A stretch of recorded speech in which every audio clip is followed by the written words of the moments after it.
Machine learning नाम सुनते ही लगता है यार ये तो बहुत कॉम्प्लेक्स होगा, पर ऐसा बिल्कुल नहीं है। आज हम इसकी दुनिया के 5 सबसे जरूरी एल्गोरिदम्स को बिल्कुल सिंपल तरीके से समझेंगे। रेडी हैं? चलिए शुरू करते हैं। तो इस सफर में हमारा रोड मैप क्या है? सबसे पहले हम देखेंगे कि मशीन गलती करके कैसे सीखती है, रिवॉर्ड्स और पेनल्टीज के जरिए। फिर हम अगर मगर वाली चॉइसेस पर आएंगे, बिल्कुल एक फ्लोचार्ट की तरह, यानी डिसीजन ट्रीज।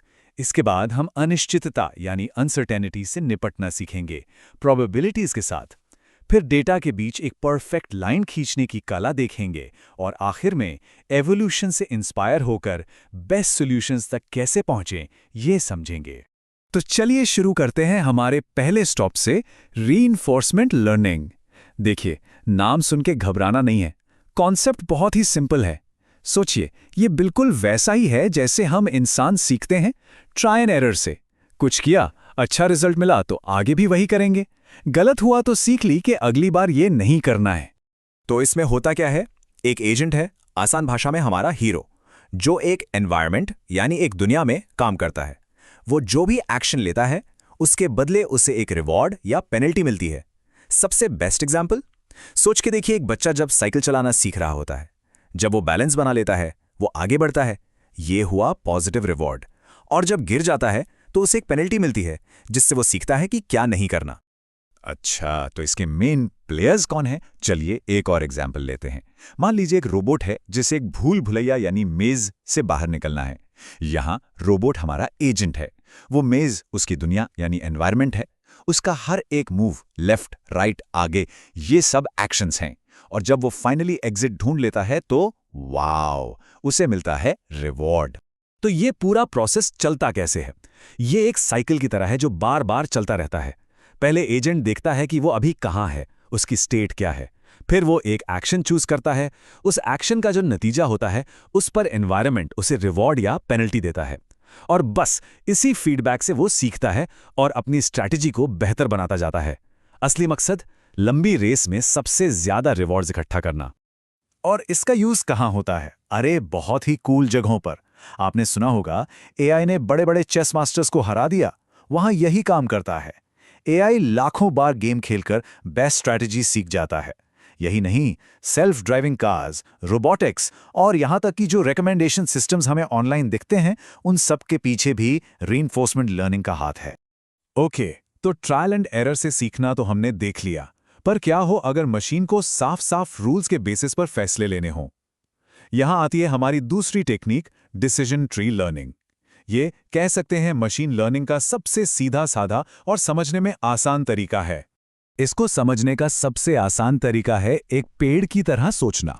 बिल्कुल उल्टा पेड़। सबसे ऊपर जड़ में एक सवाल होता है, जैसे अगर मौसम साफ है तो क्या हमें खिलना चाहिए? इसके जवाब हाँ या ना में हो सकते हैं। ये बन गई इसकी ब्रांचेस। और हर ब्रांच के एंड में होता है आखिरी फैसला यानी लीफ नोड, जैसे हाँ खेलो या नहीं घर पर रहो। बिल्कुल जैसे हम रोजमर्रा की जिंदगी में सोचते हैं।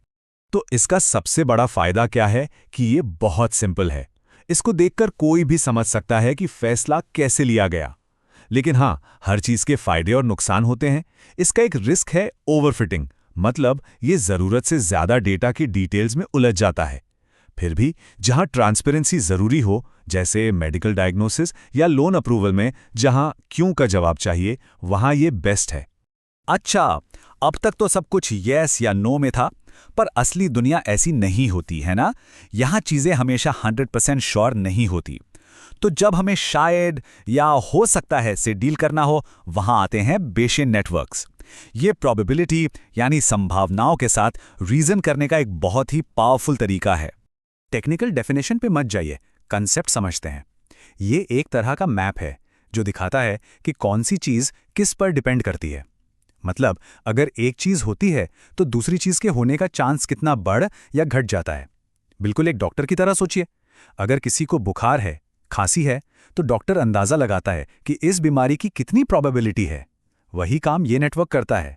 एसेंशियली ये कॉज एंड इफेक्ट यानी कारण और प्रभाव के रिश्ते को समझता है। यहां देखिए, अगर बारिश होती है तो क्या होगा? रोड गीली होने की प्रोबेबिलिटी बढ़ जाएगी, और अगर रोड गीली है तो ट्रैफिक जाम होने का चांस भी बढ़ जाता है। देखा आप, हर इवेंट अपने अगले इवेंट के होने की प्रोबेबिलिटी को अफेक्ट कर रहा है। यही है बेसियन नेटवर्क का कोर आइडिया। चलिए अब बात करते हैं एक सुपर पावरफुल क्लासिफिकेशन टूल की। इसका नाम है सपोर्ट वेक्टर मशीन या शॉर्ट में SVM।